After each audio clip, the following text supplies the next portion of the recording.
and scholar. Oh, the webinar is being recorded. And welcome to this panel with Playtronica. Just a brief sort of introduction to, oh, now we have Sami, great. To everyone that's with us today. Sasha Pas, please correct me if I pronounce your names incorrectly. Sasha Yeah, Pas exactly. great, I did it right. Is an artist and founder of Playtronica Studio. He works with interdisciplinary practices, exploring new types of interaction between humans and technology with the help of sound as a medium. Welcome, Sasha. Uh, and just joining us is Sami Sabik. Hey. Hey, Sami. Sami is a multidisciplinary engineer with serious prototyping skills in electronics engineering, material sciences, and micro/nano engineering. And he's also an engineer at Playtronica. Welcome, Sami. And last but not least, Ali Momeni, who's an interdisciplinary musician and scholar. He's developed interactive educational technology devices and projects. He's also the senior principal scientist at Shield.ai, and he's taught at Brown and Carnegie Mellon, among other places. Welcome, Ali. Thank you. Glad to be here. Great. So now that we're all well introduced, we can continue. Did you want to introduce yourself, Sarah? I didn't know that you were. I didn't prepare an intro for you because you didn't. Yes, no, that's fine. Yeah, I'm Sarah. I am a PhD candidate at the University of Maryland, helping out with the Reconnect Online Performance Festival this year. Welcome, everyone. And we're really looking forward to the demo with Sasha and Sami of the new Orbit device, among other devices. So you want to take it away from here, Sasha? Yeah, sure. Well, first of all, thank you for inviting us. It's a special time for Playtronica now, for our company, because we're releasing the new device, and it's a lot of back and forth, a lot of mistakes, and a lot of discoveries. So exciting period of time. And I'm really happy to see Sami here. He joined Playtronica for this project especially, but we've been communicating since already many years, and we're trying to shape some kind of joint project, and voila, it happened. We're doing Orbit together. Well, yeah, just a quick background for Playtronica, for those who don't know. So we are basically a studio, also a community and network of people who are multidisciplinary specialists in music, in education, in engineering,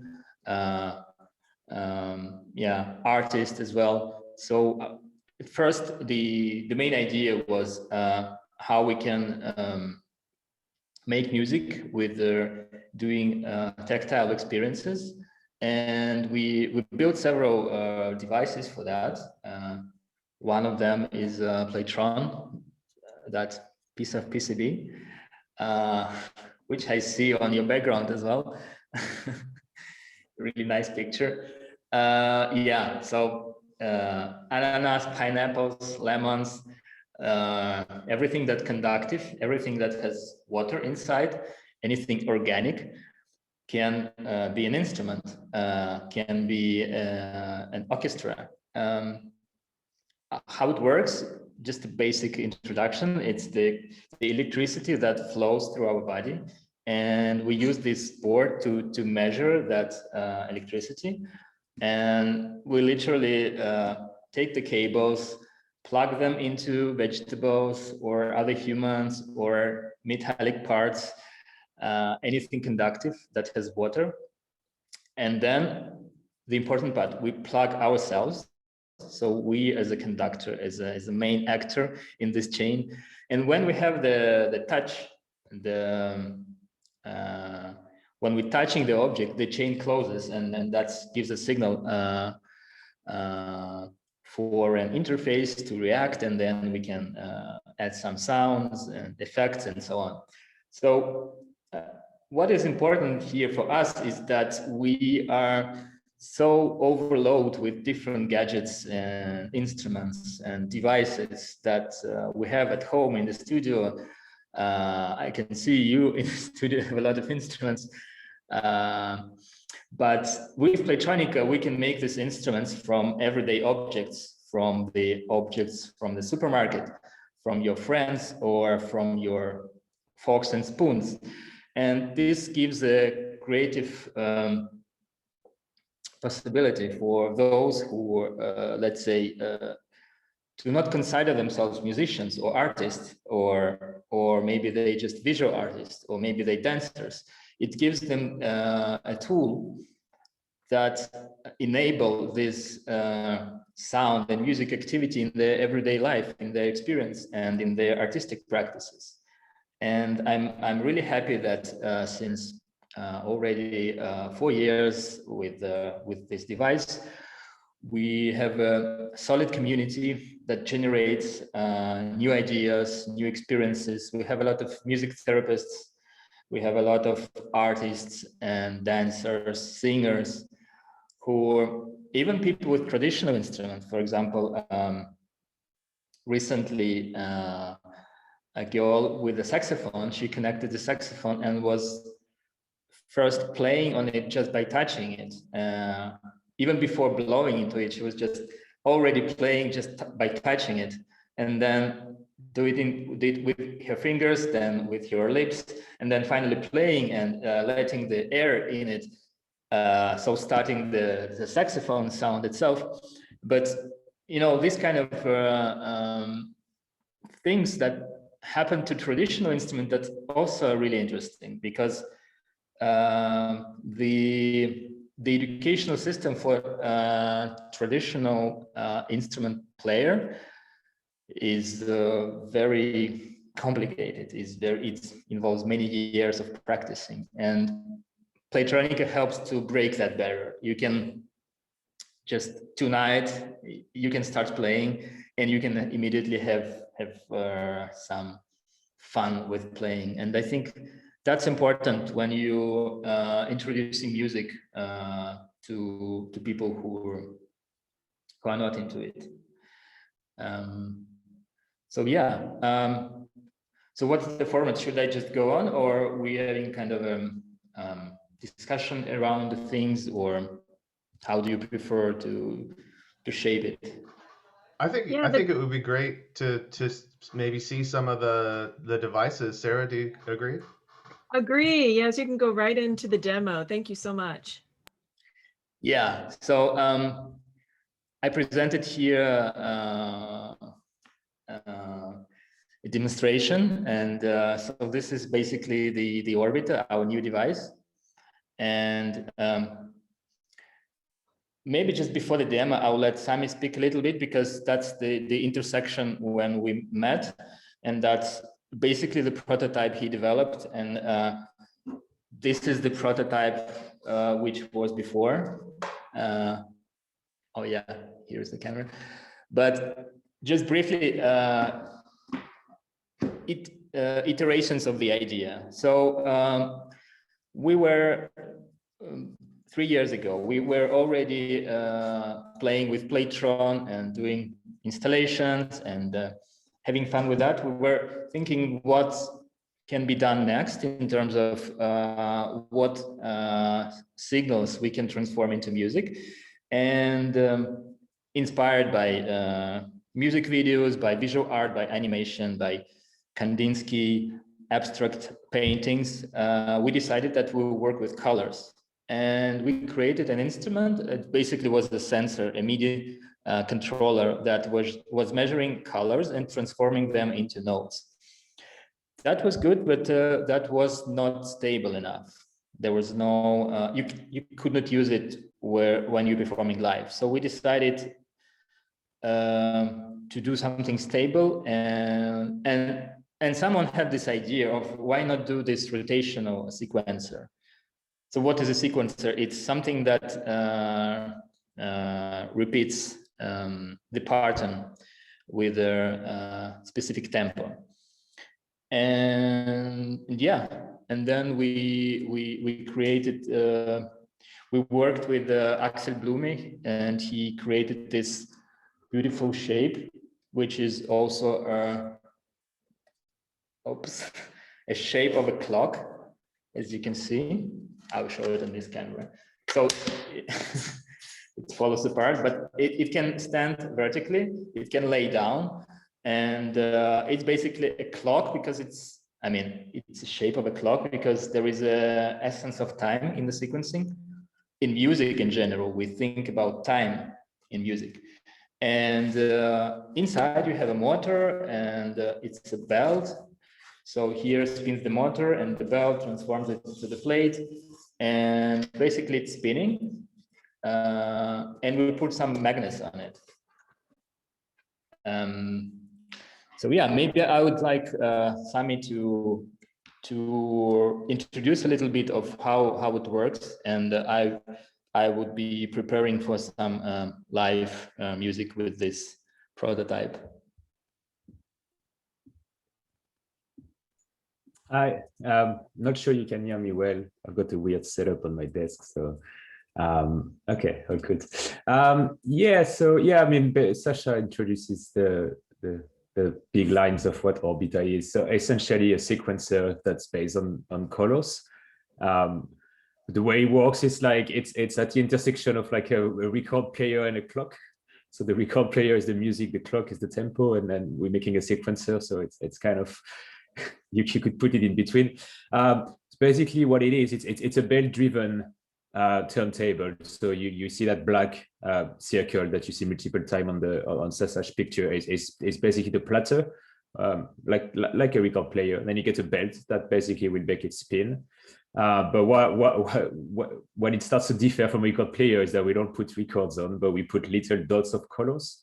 And you see there is like concentric circles in the middle, and these are the different tracks in which you can sequence music. So you get 4 tracks, so literally 4 tracks. And then in each of the tracks, you can lay different colored magnets. So so they stay on, like they stick and they will stay on the track like Sasha is showing. So you just place magnets that will just stick on this plate. And as the plate spins, if you can see on the device that's currently on, there is like a little, so there's some LEDs, so some lights showing off. Every time the magnet goes underneath that section that we call the bridge, at default of a better name for now, every time you get a magnet going underneath, you basically read as a sensor that reads the color of that magnet and transform the colors into a note. So you basically are able to sequence 4 tracks of music and by placing different notes. We would love to be able to detect 60,000 colors and make every kind of micro tuning and and anything in between the equal temperaments, but we decided that we're going to stick to 12 notes. So we have 12 different colors that you can put in there. We can scale them up and down. We can do things like this, but at the moment, and I think for the final device, it's going to be only 12 different colors. It's because it's way easier for the sensor to read 12 different distinct colors than having to read like a lot of different shades of reds, because then the sensor might just confuse between one red and the other. Because this kind of technology of the sensor we're using is quite sensible to like ambient conditions. It'll be sensible to like the grading of the paint on the disc. So if the manufacturing process is not exactly right between a batch and another one, you might end up with the B sharp and a B flat or whatever. So we've split the colors quite far apart on an RGB spectrum. So we get like a green and then a blue and then a yellow and a red. So yeah, and then in the end, it's essentially a MIDI controller. So each of these 4 tracks are sending MIDI triggers, MIDI notes, MIDI note on, MIDI note offs, and they're sending the value. So we are at this point where we haven't finished yet exactly the whole reflection behind how we can set up the MIDI controller to act differently.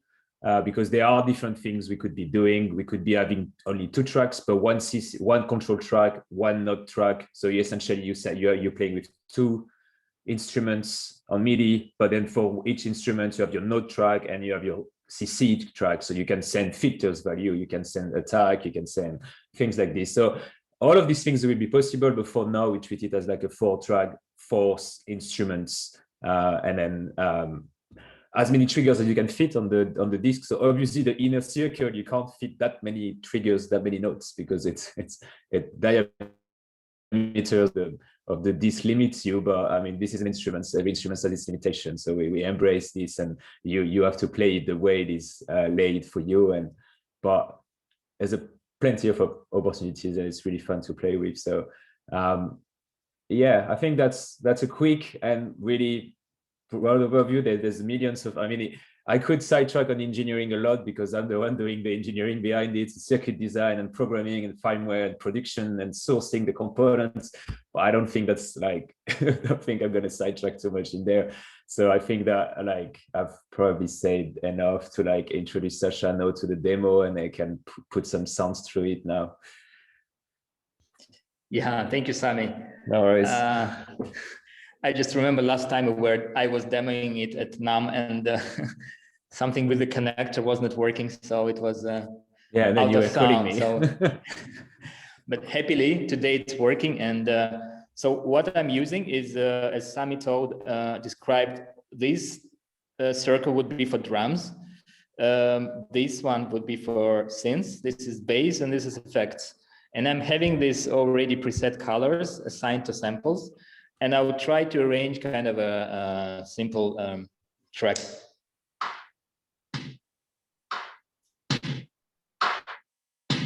So looking at your faces, I assume that you can hear the audio.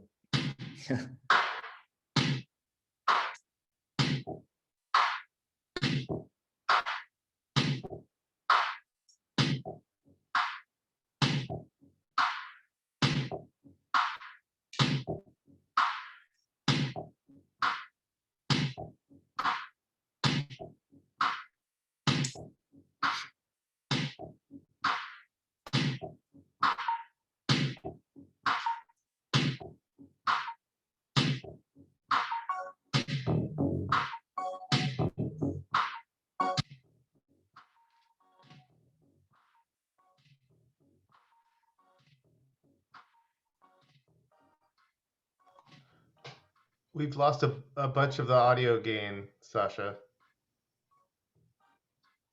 Say it again. The gain level dipped quite a bit. I don't know what happened. There we go. Okay. Yeah.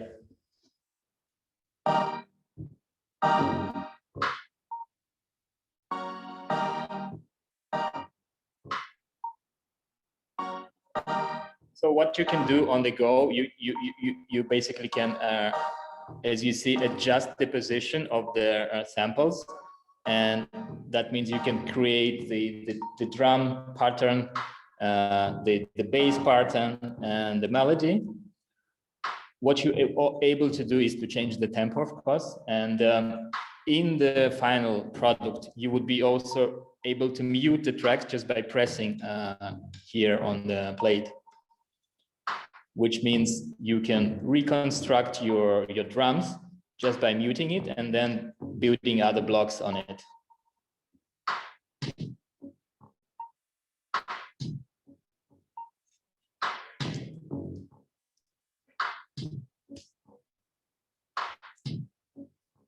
So all these white tracks, they would be magnetic, yeah, as here.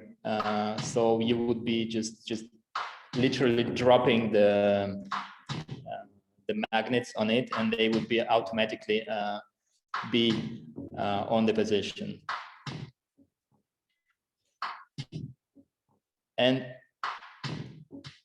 what we also want to provide is an online sampler. We basically have it already now on play.playtronica.com. It's a collection of 16 samples divided by 4.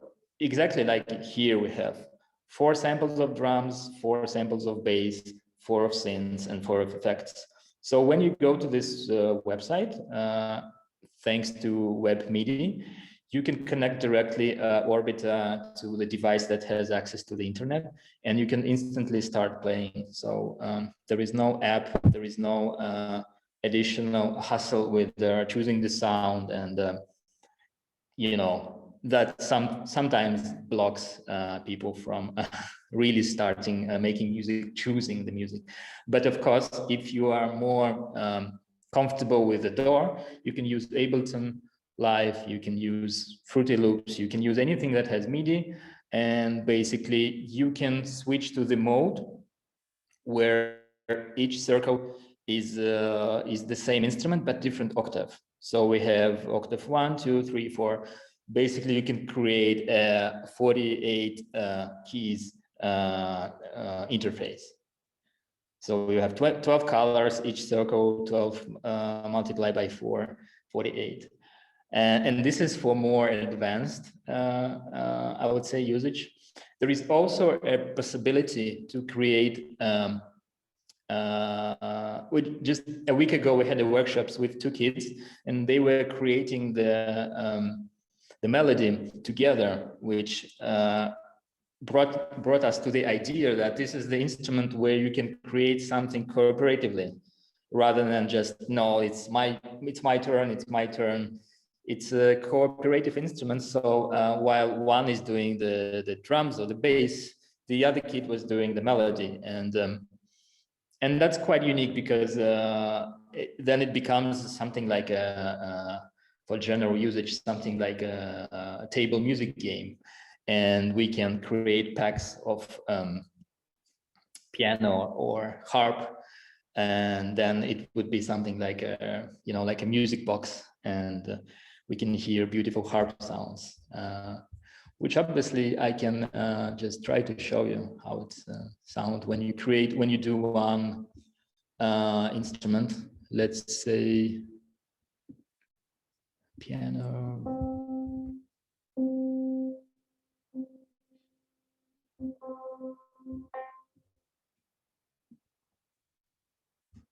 Yeah.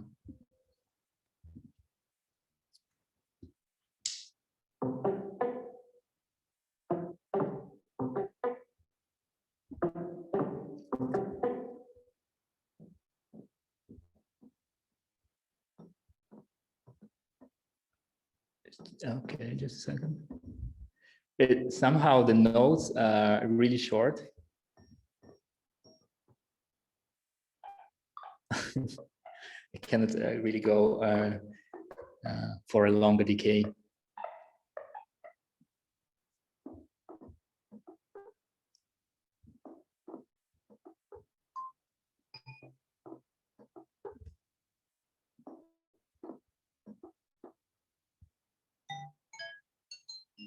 Yeah. So for example,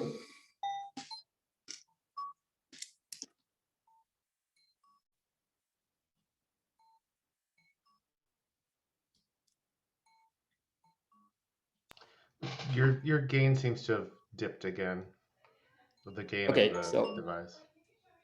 is it like loud or quiet? That's good now.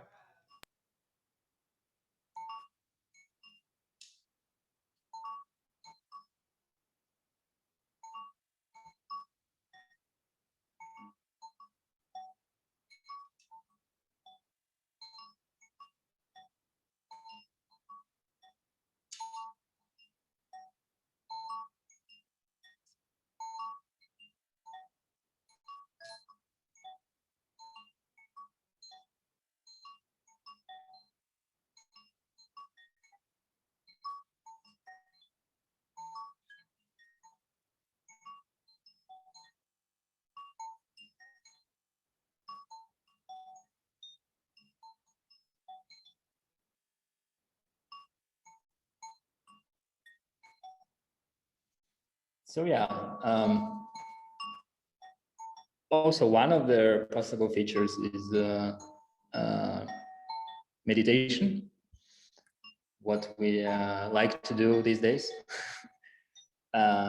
coming back to ourselves and just getting into the trance with the loop, with the sound that constantly repeats and with a slight change. So I really like this aspect, and it fits well with our previous products in terms of making music with touch is also something of extending your body to touch that make music. So it's something when your skin becomes a sensor for playing music, and in that way also having this visual that transforms into music works well for practices like meditation. And one of the general aspects for all of our instrument is the synesthesia or multisensory experiences, is when we're having so all the senses when we are born, all the senses are coming in one channel, and we do not separate them. Sound and smell and sight and touch, everything. It's only after 1 year we separate them into okay, this is what I hear, this is what I see. And in our imagination we're building these constructs, and when we are adults we already decided so what is what in terms of multisensory experiences and senses. But synesthetes, people who have this differently, who see numbers and colors, who smell the sound, and who experience that, I would say, differently and in a way more original, like it was in the beginning of when we are born. And we trying to build that connection with that state of mind. We're trying to remind ourselves that colors are frequencies, sounds are frequencies, it's all waves, and it's all in our head. And somehow we are splitting it as we were learned to do. But with this kind of instruments and with these experiments, we building another bridges for experiencing music and visuals. So yeah. There's something, just something I wanted to mention as well, in part of more like maybe something more in educational or for children's. That there's some ideas we have as well with this product is like, if I refer back to the intersection between a clock and a record player, there's an idea putting in our heads that we could maybe at some point in the same device have a feature where you could draw with color, with pencils on a wide circle piece of paper, and you draw on your 4-track. So maybe with an overlay where you have to draw the colors, and you will place that piece of paper on the platter, and you will play your own record of a specific arrangement you've made. It's not like the main feature of the product, because the main product we want to use the sequencer with these little magnetic dots, but it's the kind of things we are constantly experiencing with and talking about to touch different parts of what is creating music with colors, which can be approached by many different ways with the device we're making now. So these are some of the exciting things we might come up with as we go along with developing the product, because we're still developing it. So it's like, a lot of prototype and 3D prints around and many iterations. Yeah, no, absolutely. The idea of creating music by drawing is something it's so exciting that I just can't imagine it will work here. I mean, it's like the Oramic machine. It's like my dream machine. I want to have one in my house. I remember this instrument that I saw in the Moscow Conservatory. It's called INS. I think Sami, you also had experience. It's a huge machine. where Yeah. you draw with your pen on glass and Yeah, put it yeah. inside, and then it makes such Was that strange like noise. was there a composer that designed that? Was it Xenakis or something? Or yeah, it was a similar, or am I thinking of something else? Yeah, I think that was the same time. Yeah.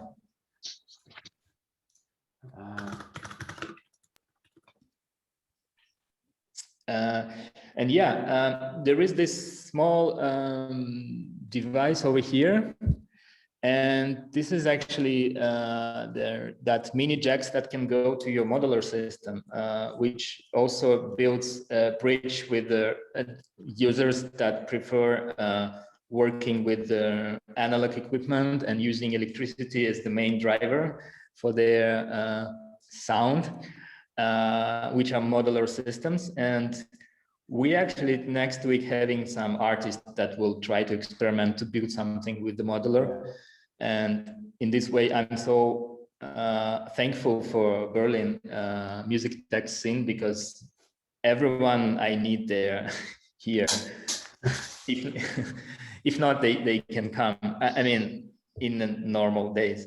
But this scene here is so diverse, and there are so many musicians that experiment and that create something new, and there is no lack of, coming, calling for someone to try to test a new device. So yeah, we want this device to be also a part of the modular system, especially when it stands vertically, which means that while you are playing, you can see some sequence which can be basically a metronome or visualization of what you're playing, but it also can be shown to the audience so that they syncing with you by visualizing what you're playing. Yeah, a bass line or drums. So yeah, that's another direction that the Orbiter can go. Yeah, just to mention it, that section is like it won't be part of the product, because I think it's hard to like try to sell to everybody. Some things like if you put CV gate outputs, it starts to become a bit too expert looking. But I think as a bridge, as a separate system, I mean, it's kind of like the OP lab on the field engineering. It's like this like extra module that you add into an instrument to like enhance like possibilities. And I think the people that are into like hardware synthesizers and modular gear, will be inclined of like, getting that extra bit of gear that can do CV and gate. So you get CV and gate for each of your tracks, basically.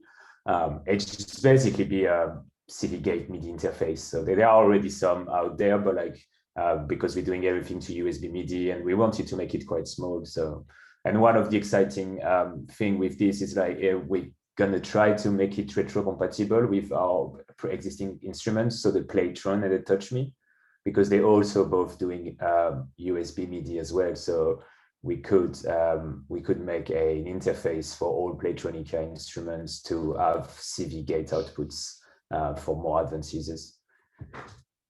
But that would be on the like stretch goals. And also something else, I think Sasha mentioned it, but when he was playing on that current prototype, the platter is like flat, and it doesn't catches the magnets on the track, because the magnets are just going everywhere. So that's why I think Sasha had some troubles like moving things around, and that's because it's the first prototype. In the actual device, we'd have like guided, so you basically cannot put a magnet outside its track. It's gonna automatically line up with the track, because that's one of the things you can see when like you're trying to play. So when that thing spins and you're trying to put it in the right place, it starts to become very fiddly. But like I think on the device that Sasha is not showing, I think the magnets are like, yeah, you see, so they just catches directly on the track.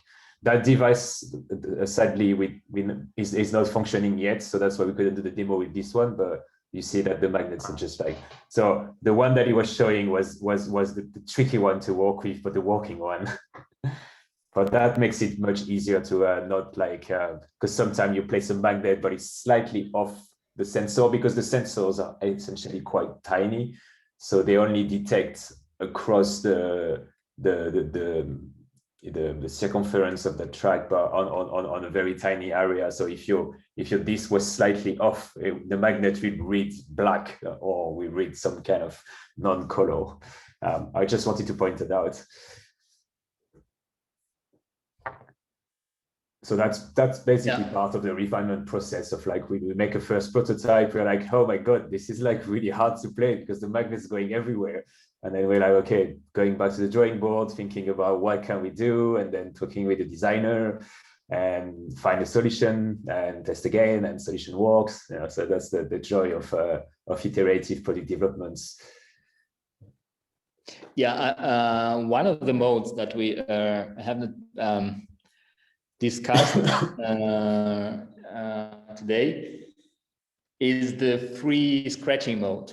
And to be honest, I was always a big fan of scratching subjects, and musicians like Cold Cut were my biggest inspiration as well. Especially, it's a good example actually, because they also did a lot of with visuals, with beats and visuals. And in a couple of weeks, we will be presenting a podcast, a conversation with them about sound and visual. But what I wanted to say is that one of the modes that Orbiter gives you is a free mode. And let me see.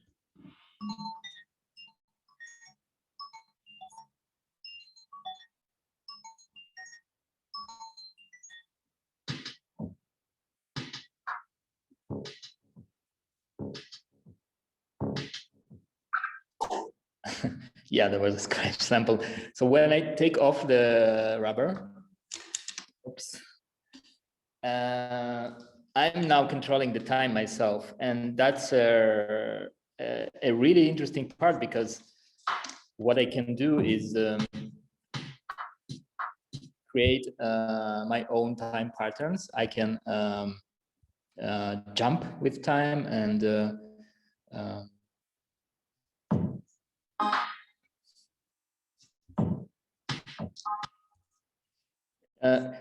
just imagining if you have here a preset melody, then you can experiment inside that melody with different tempos and with different directions, and making stop when you want to stop, or making it spin really fast.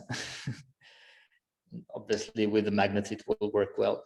So yeah, that's one of the more experimental zones that we don't go from the beginning, but it's really cool to see what are the possibilities behind just this primary base level of just a spinning sequencer. And I've been in conversation with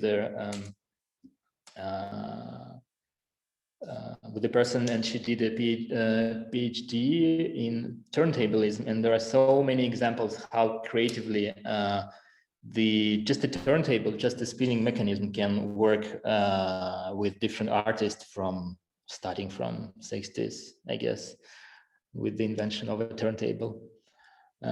Yeah, and it's the same example that I mentioned earlier with the saxophone. When you have that instrument which you think is this kind of instrument, and that's it, but then you go and you do some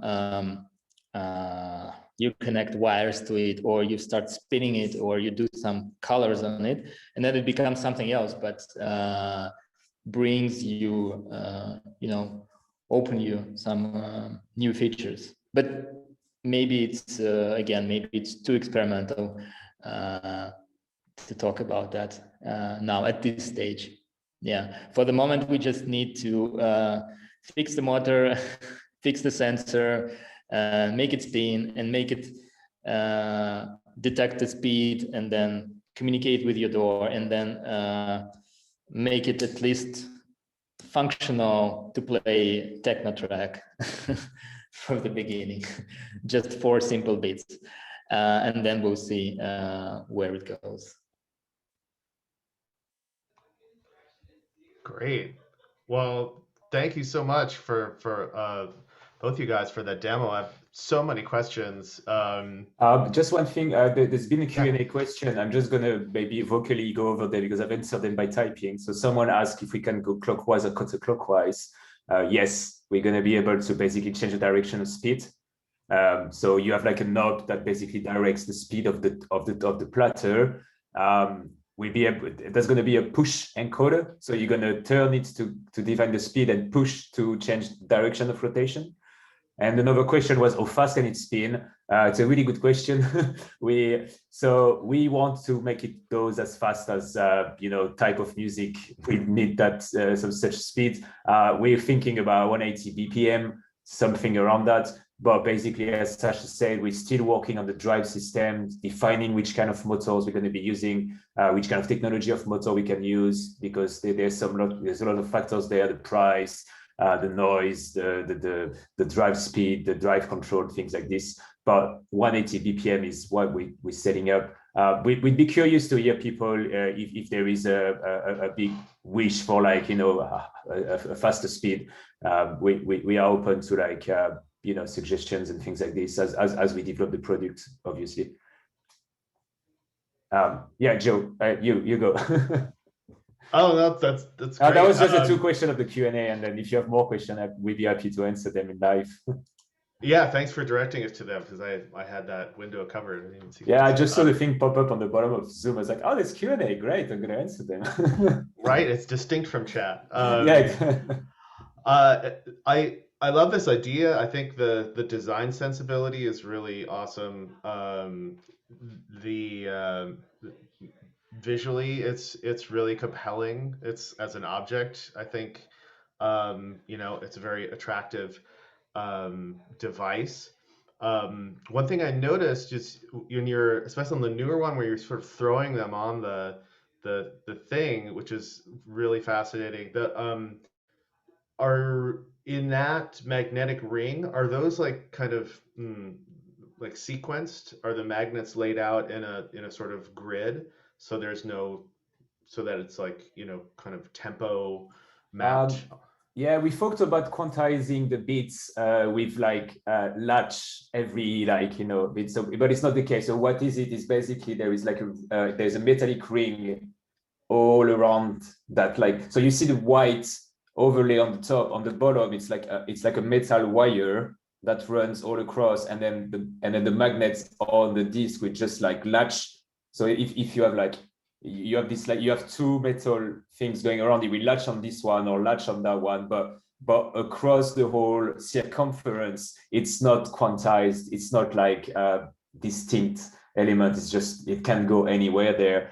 So it raises this question of I play the modular and I play techno, so I like everything being on a clock, but I think I don't want to make an instrument that constrains people to have magnets going on a bar.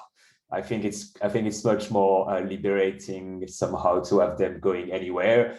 And if you want to make them going on the clock, well, that's up to you to line them very well. so you can make a 4/4 beat if you want to make a 4/4 beat.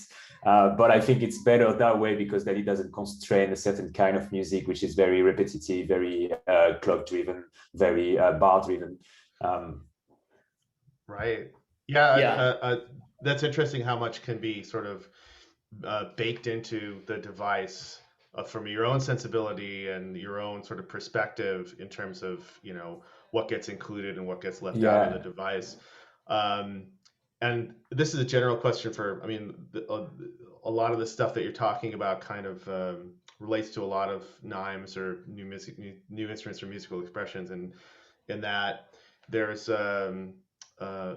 this sort of give and take between having something being readily accessible and also something that has a sort of long tail, that functions as an instrument. Obviously, a saxophone you can't walk up and play. But once you've spent time playing it, the retention can be longer than something that is where there's no wrong notes, let's say. And that decision to like take it off of the grid and leave that, it strikes me as kind of a middle place. And anyone can chime in on this.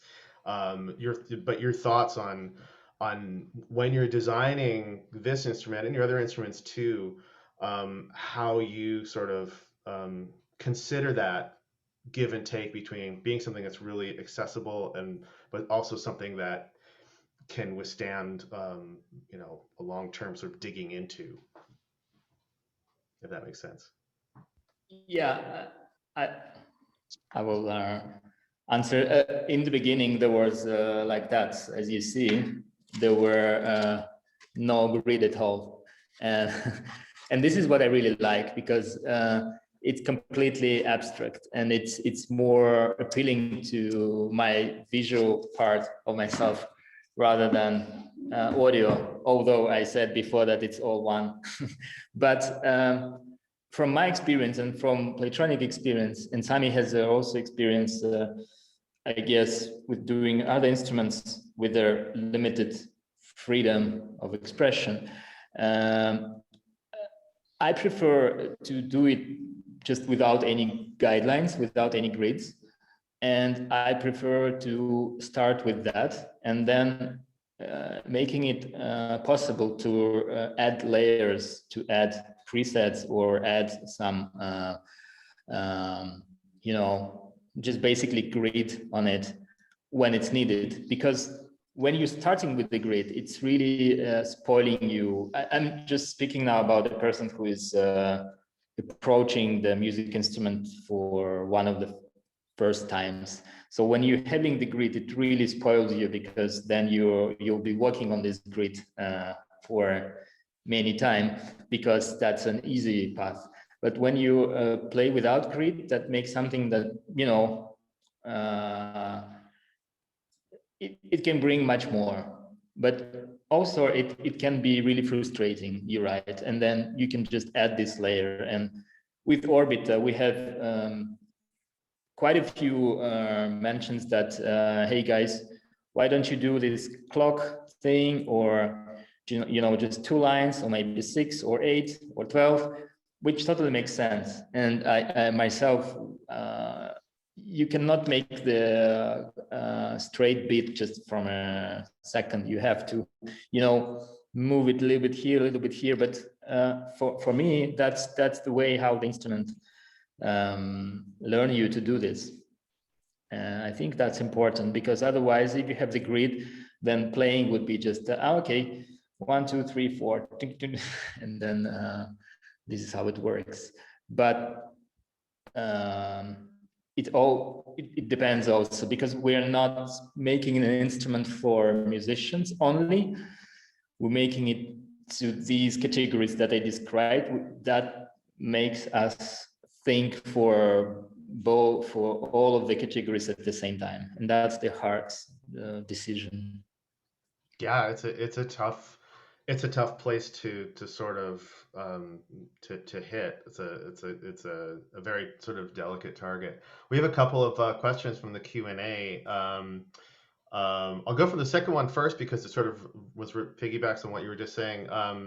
Will there be overlays on the turntable for different meters? So like a different. It's possibility. It's definitely. I mean, basically, we could have printouts, and you can just print the overlay that shows you, like, different bars, tempo, or different grid system for playing rhythm. You could have like an overlay for a specific rhythm. Like you can have like a type of like African rhythm, and then you'd have the overlay. You could download the PDF, print it out, cut it in a piece of paper, just lay it up there, and then you can place your circles over there. So you'd still place your circles over this the pre-grid system. It's totally possible. I mean, these kind of things won't be. It's not something we need to account for in development of the product, because it's just about putting something on the plate, and you'd have access to that. So it's something people can. I mean, that's kind of also going towards what Sasha was saying. It's like it's beautiful when people are using your instruments in a way you didn't think of when you were creating it. I think that happens for every instrument that people have made since the very beginning of instruments. People have like tortured instruments and changed them and broke them and make different sounds with them. If we can see people doing different things with Orbiter that we haven't thought of along those lines, then we'd be more than happy. And these are the kind of things we probably see the community making as the instrument get played and refined. So yeah, I mean, that's definitely possible. To answer the question short. Yeah, it's a good sign when you see people starting to hack your device. Yeah, yeah. Right, they care enough to hack it. Yeah. So there's maybe on the hacking part, there's something we haven't mentioned as well. The bridge that you have over the bridge with the sensors. We gonna open source the hardware from that bridge, and how you connect the bridge to the brain that's inside, that basically gets the MIDI conversion. What that means is that we also allow the community to create their own bridge. So you could detect different kind of things, not just colors, but you could detect, for instance, black and whites, for instance. So you could have like 8 sensors that detects 8 tracks that are black and white tracks, for instance, just triggers on and off. Or you could have all kind of things we didn't think of. We had an idea way back when we had some brainstorm that we could have a bridge with like a little speaker, so you could actually hear some sounds coming out. You could do all kind of things by just changing that top section. And it's quite easy. It's just like you remove 2 screws and then you just take it off and put a new one. It's not like hard connected to the device, so you can always take it off. So that's something else we would be very happy to see the community maybe throw some idea we haven't seen, we haven't think of. So we laying the ground rule of like, that's a 4-track sequencer with colors, but it could become something different, obviously. Suppose that leads into our other question Ali, feel free to sort of expound on this in a general sense in terms of synesthesia, but someone was asking about colors and reversing the process. I was wondering if the reverse process is possible to create colors from notes, maybe. So things like that. Synesthesia that you mentioned earlier. Are you a synesthete, or any of you? Or it's a curious sort of an area to sort of address instantaneously. Yeah. I'm not a synesthete, but certainly the idea of connecting sound and image together has a lot of history in our community, and there are instruments that predate this century or the last century that tried to go after that. I found myself, as I was hearing this great presentation on this really beautiful object that these guys have made, I found myself asking 3 questions and branches of those questions, one of them being, why do people make new instruments at all? There are already so many instruments, and so many people have invested so much time in existing instruments. Why make new ones? And then after that, I found myself asking, why make a radial step sequencer specifically as a way of making rhythms? And then more specifically, why make the orbita? What it is about this particular object that that requires its existence in the world. And I'm a fan of this object. I actually happen to be kind of obsessed with radial step sequencers at this time, and I'm working on a web-based multi-person, like a Google Docs meets a step sequencer answer to it. And maybe just in the last couple of minutes to provide a little bit of context for anyone in the audience who might be asking the same questions, like why are these people doing what they're doing at all? I think it is worth asking. And I would say, you know, with new musical instruments, people do it because you want new modes of expression, like a new instrument or a new sound synthesis mechanism or new interaction. You may do it because you want to make musicality more accessible to new people. And Sasha mentioned this, like to youth or to underserved populations or to folks with disabilities. Or you may do it because you want to create a new market. You see an entrepreneurial opportunity and you think there are people that can't engage with music now because of the lack of a certain type of instruments. You might do it because you want to create new learning opportunities. Music is an international language, and it's very technical, very mathematical. So there are all these STEMmy opportunities. You might do it because it's the way that you think about technological development. Maybe it's about your interest in sensing, or your interest in mapping, or your interest in the process of research through design, which we've seen in these multiple iterations. Or you might do it because you think there are new modes of engagement through new musical instruments that become possible. And Sasha hinted at this with mentions of meditation, or architectural sound, or ambient sound, or trippy experiences like synesthesia, or whatever. Or you may do it because you want to make new communities, like this one that we have now, of people surely with many, many different interests talking for an hour about a way of making beats. And then in terms of radial step sequencers, there's this concept of circularity and periodicity that I think that object brings together so well. There's this concept of a spatial quality of rhythm. Rhythm is things placed in time, and time and space are so close in our minds. It's like a beautiful metaphor to follow. And then deeper into the orbita, and it's funny, Zoom doesn't allow moderators to ask questions. So I wasn't able to ask my questions of you in the panelist box, but the questions that I would have for you, and it's surely beyond the scope of 2 minutes that we have now, is what are the design decisions behind making a controller as opposed to making an instrument? A controller as in something that needs to be connected to something else to do anything meaningful, as opposed to something that makes sound on its own. What are the affordances of placing objects on moving platforms?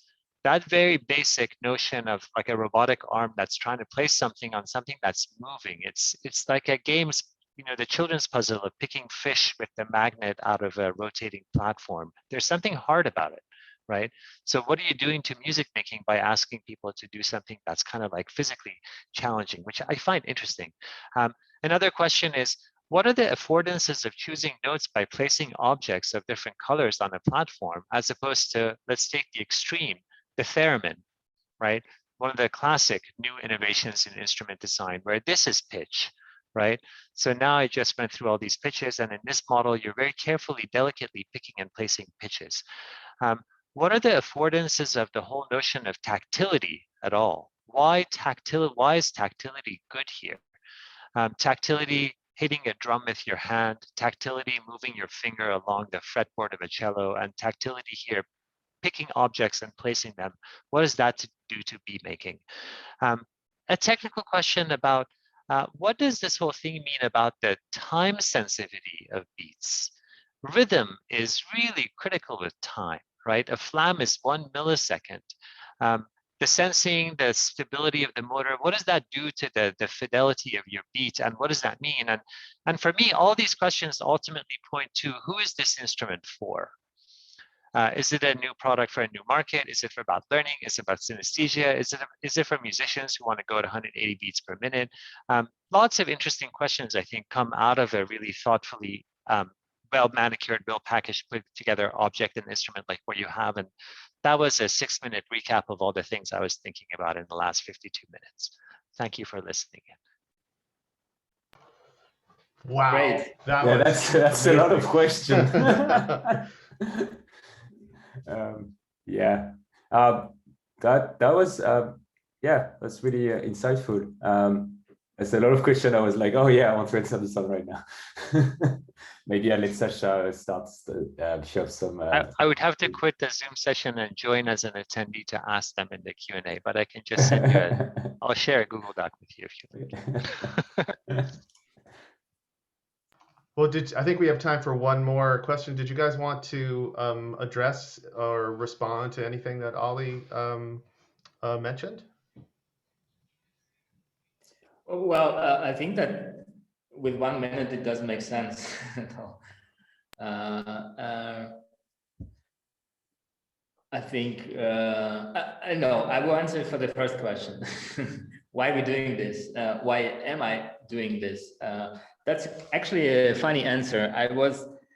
We also have a studio which is doing art and installation, and we work yeah, like building installations and performing live. So 1 year ago, when we suddenly were not allowed to go outside anymore, to do that, to do this, to touch, to many things. So yeah, I just decided that okay, now it's time to do the thing that we wanted to do for a long time, but we were running all the time with the current stuff. So and that's how it happened. That's basically when we start investing more time and effort in doing this. And but that's, you cannot answer it. It's always good to illustrate it with some irony or a joke. But and why it is a MIDI controller? Because we you're right. We want to control. We want to give a tool to control our sound and visuals and temperature and light, everything. So it's a bit more as an instrument, yeah. But I don't want to be blurry, so maybe I should take more time and analyze the whole list of your questions. But yeah, I'm really happy. I think that we will have some answers as soon as the device would be in our hands and in hands of our audience. Maybe that would be an answer too. Sami, what do you think? Oh, about the question. I mean, I wanted to answer to all of them, but yeah, I'm running out of time, so I'm gonna look at the Google Doc and answer them for myself. I think the questions were really good because they were pointing to some of things we are internally discussing about. You know, the moving platter question, the sound. Why is it a MIDI controller, not a sound machine? We already had people asking the same question, so we've been facing these kind of things, and we've been having inside struggle as well, because we're like, yeah, it would be great if that thing could make sound, but then you start to enter the realm of like, what sounds does it make? You know, is it making like, is it a drum kit? Is it this? Is it that? So yeah, there are questions that obviously are very, you pointed the right question that are, you know, what does it take to make a music instrument? What are the decisions that you're making as a music instrument maker, and why are you doing that?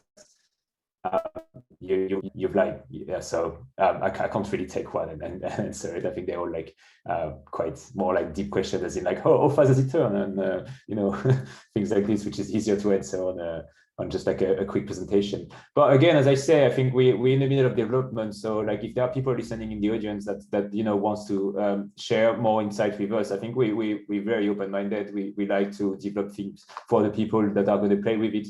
We don't want to just like make something that's just forked between four walls. I think this is not a way instruments should be made, especially if we want to have, you know, people enjoying it. So feel free to contact us. You know, we like, at least I don't know, Sasha, but I'd be more than happy to answer more questions if someone dropped me a mail and be like, oh, hey, you know, why are you not doing this like this? And, you know, things like that. And he might come up with a, oh yeah, you're actually right, this is an amazing idea, and let's try to integrate it in our next iteration. Great. Yeah, something I would recommend as we close out as well. Thank you all for attending. Playtronica has a wonderful Facebook group called Playtronica Friends, and people are always joining and sharing their music using Playtronica. So there are a lot of YouTube videos, and also you can share questions there and continue the conversation. I know Sasha and others from the Playtronica team are there. Is there any final things, notes to add and put in the chat? Sign up for updates on the Orbita device. There's going to be a Kickstarter for it. Is that correct? Yeah, absolutely. Yeah. Yeah, thank you, Sarah. That's quite important for us resource our users that also shaping the Orbita and so many feedback. We actually taking it and we actually doing that things that people say, because yeah. Yeah, please join the group and please join the list for the Kickstarter. We going to release end of May probably. So yeah, and the device itself would be ready in the end of the year, but that would be a wonderful journey for us as those who are creating a new instrument. Yeah. Exciting. Thank you so much to the Playtronica, Sasha, Sami, also Joe. You were a wonderful moderator and host of this event. Also, thank you to Ali, some wonderful philosophical insights toward the end, a great note to end on. And thank you to everyone in the audience here on Zoom and also watching us live on Instagram. We've really appreciated this time and look forward to seeing you for other events. Thank you. Thank you.